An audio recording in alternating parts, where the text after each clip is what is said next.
Headway Upper Intermediate, 4th edition, Student's Book by John and Liz Sauls. Published and copyright, Oxford University Press, 2014.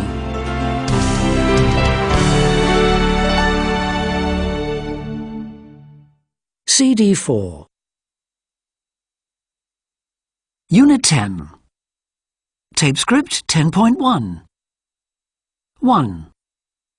She must have been very rich. 2. I had to do my homework. 3. I couldn't sleep because of the noise. 4. They can't have been in. There were no lights on. 5. I thought that was Jane, but I might have been wrong. 6. You should have seen a doctor. 7. The train may have been late due to bad weather.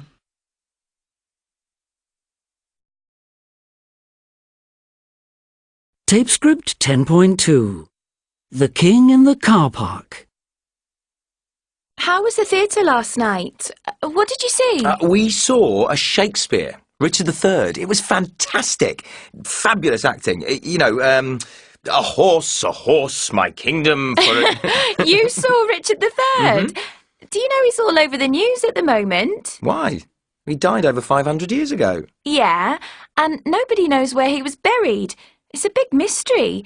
At least it was a mystery, because now they're pretty sure they found his body. Really? Well, not his body exactly. His skeleton. It was beneath a car park in Leicester. Beneath a car park? You're kidding me. So King Richard could have died while parking his horse. Ha ha, not funny. No, seriously. They say the car park must have been built on what was once a church graveyard. But how do they know the skeleton is Richard III's? Well, they know he was killed in 1485 in a battle near Leicester. The Battle of Bosworth Field. Yeah, that's right.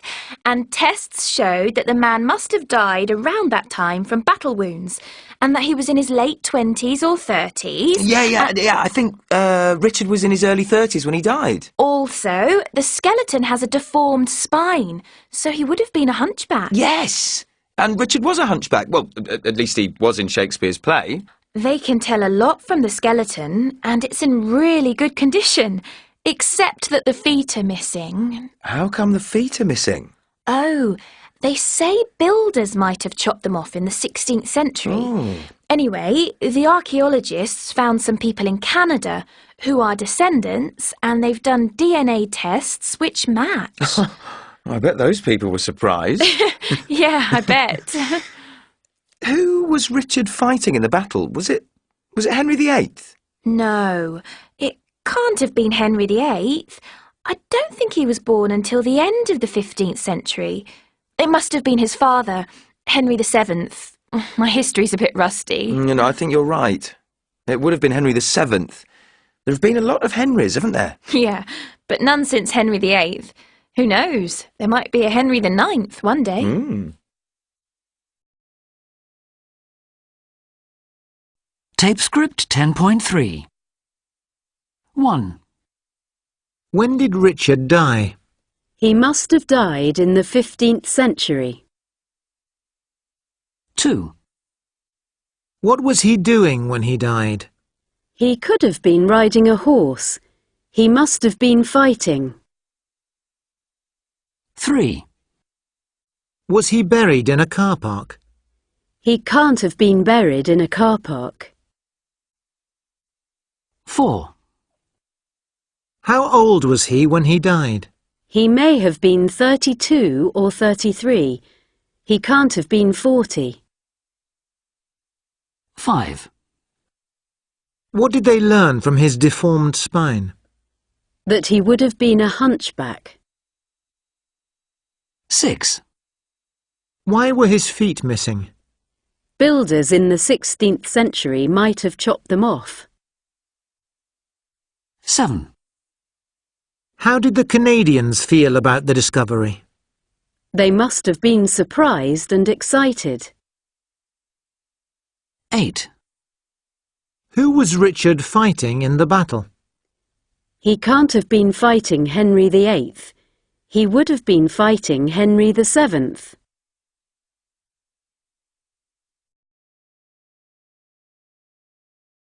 Tape script 10.4. 1. I did tell you about Joe's party. You can't have been listening. 2. Thanks so much for all your help. I couldn't have managed without you. 3. Flowers for me? Oh, that's so kind. But really, you shouldn't have. 4. Come on! We're only 5 minutes late. The film won't have started yet. 5. I don't believe that Kathy's going out with Mark. She'd have told me. I know she would. 6. We raced to get to the airport on time, but we needn't have worried. The flight was delayed. 7. We've got a letter here that isn't for us. The postman must have delivered it by mistake. 8. You shouldn't have gone swimming in such rough sea. You could have drowned.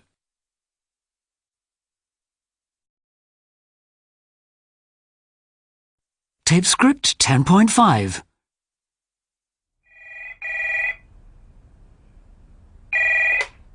Hello? This is Robert. Sorry, Donna who? I'm sorry, I don't think I know any Donnas. On holiday, did we? Where was that? Greece. Oh yes, of course. Donna and Marlene from Wisconsin. That was years ago. Well, thank you. Yes, Alistair and I enjoyed it too. Well, what a surprise. What are you up to these days? Here? What are you doing here? Wow, really? That's ambitious.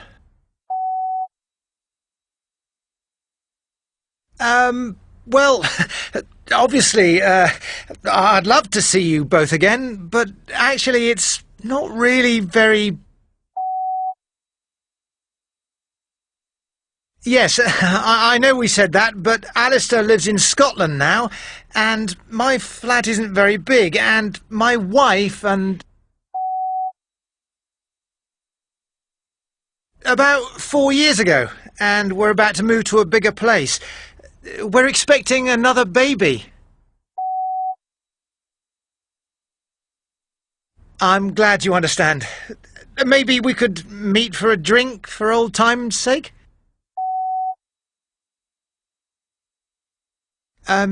Maybe you're right. But it was nice to hear your voice again, Donna. Love to Marlene, and I'll tell Alistair that you got in touch. Enjoy your trip. Thanks, Donna. Same to you. Bye.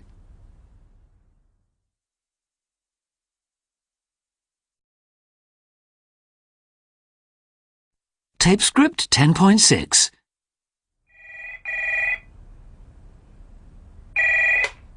Hello? Hi.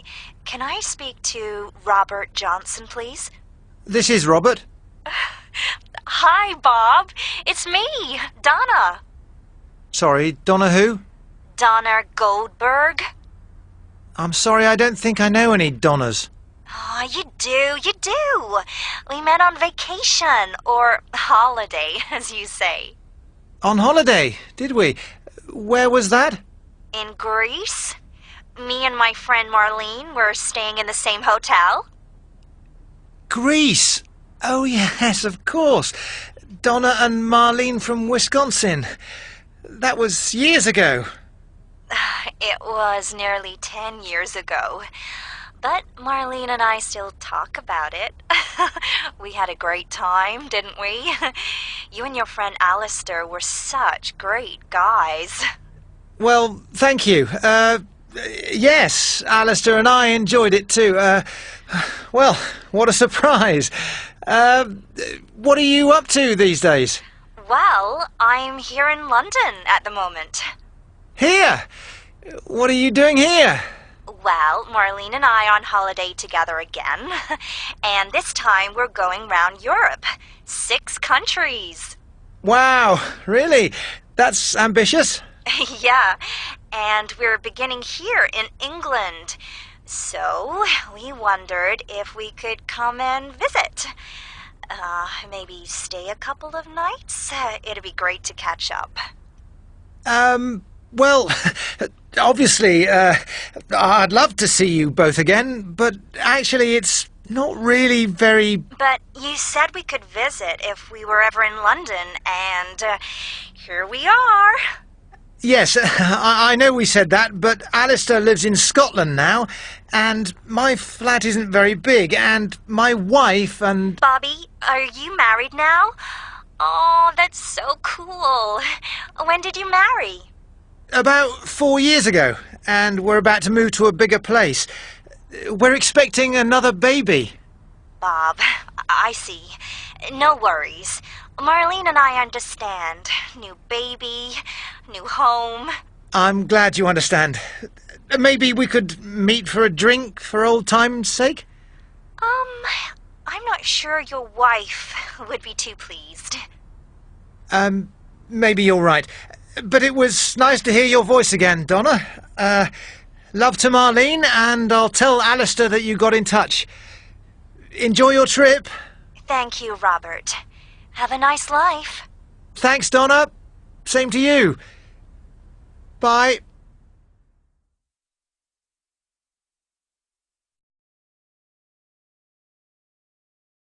Tape script 10.7. 1. That exam was totally impossible. You can say that again. I couldn't answer a single question. I'm bound to have failed. 2. You might as well apply for the job, even though you're too young. Yes, why not? After all, I've got nothing to lose. You never know. I might be just the person they're looking for. 3. I know I shouldn't have eaten a whole tub of ice cream, but I just couldn't help it. I feel as fat as a pig now. 4. I'm going to tell her exactly what I think of her. I wouldn't do that if I were you. You've no idea how she'll react. It could get really nasty. 5. You might have told me that Jackie and Dave had split up. I felt really stupid when I asked Jackie where they were going on holiday. Sorry, I thought you knew. Everybody else does. 6. I think you should forget all about her and move on. Believe me, I would if I could. But I just can't get her out of my mind. I think it must be love. Oh, no. 7. You should have been here yesterday. You'd have died laughing. Why? What was so funny? Well, Pedro was imitating the teacher, and he was so good. And then the teacher walked in. Oh. 8. Then I found out that Annie's been going out with... guess who? Dave! I could have told you that. It's common knowledge. Where have you been? 9. I'd known this guy for 5 minutes when he asked me to marry him. I just couldn't believe it. Maybe he does the same to every girl he meets. 10. I could do with a break. Me too. I'm dying for a coffee. It feels like this lesson's been going on for ages.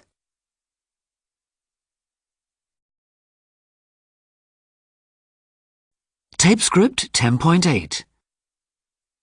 Jim, who ran away from his nurse and was eaten by a lion. There was a boy whose name was Jim. His friends were very good to him. They gave him tea and cakes and jam and slices of delicious ham and read him stories through and through and even took him to the zoo. But there it was, the dreadful fate befell him. I now relate. You know, at least you ought to know, for I have often told you so, that children never are allowed to leave their nurses in a crowd. Now, this was Jim's especial foible. He ran away when he was able, and on this inauspicious day he slipped his hand and ran away. He hadn't gone a yard when, bang! With open jaws a lion sprang, and hungrily began to eat the boy, beginning at his feet. Now, just imagine how it feels, when first your toes and then your heels, and then by gradual degrees your shins and ankles, calves and knees are slowly eaten, bit by bit. No wonder Jim detested it. No wonder that he shouted, "Hi!" The honest keeper heard his cry. Though very fat, he almost ran to help the little gentleman. "Ponto!" he cried with angry frown. "Let go, sir! Down, sir! Put it down!" The lion having reached his head, the miserable boy was dead. When nurse informed his parents, they were more concerned than I can say.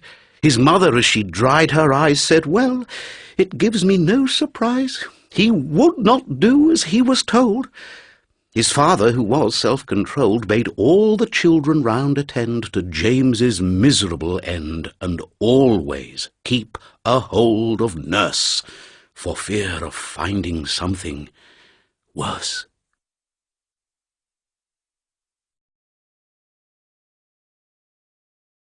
Tape script 10.9. 1. How's the new job? Okay, but I'm still getting used to it. My boss seemed very strict at first, but underneath it all, she's very kind and generous. She understands the retail business very well, so she knows what she's doing. 2. Can you help me to fix my computer? I can't open any of my files. Listen, you better accept the fact that your computer is ancient. It's been about to stop working for years. You can get a new one for about £500 these days. Are you joking? No, I'm perfectly serious. 3. Pat's been unbearable lately. That promotion has made her feel more important than she is. She's been shouting at everyone. She's always spoken in a harsh and unkind way, but now she's upsetting everyone. I know. I'll have to talk to her honestly and openly.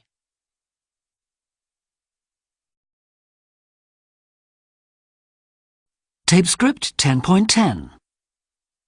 1. How's the new job? Okay, but I'm still finding my feet. My boss seemed very strict at first, but underneath it all, she's got a heart of gold. She has a very good head for the retail business, so she knows what she's doing. 2. Can you give me a hand to fix my computer? I can't open any of my files. Listen, you better face the fact that your computer is ancient. It's been on its last legs for years. You can get a new one for about £500 these days. Are you pulling my leg? No, I'm perfectly serious. 3. Pat's been unbearable lately. That promotion has gone to her head. She's been shouting at everyone. She's always had a sharp tongue, but now she's upsetting everyone. I know. I'll have to have a heart-to-heart talk with her.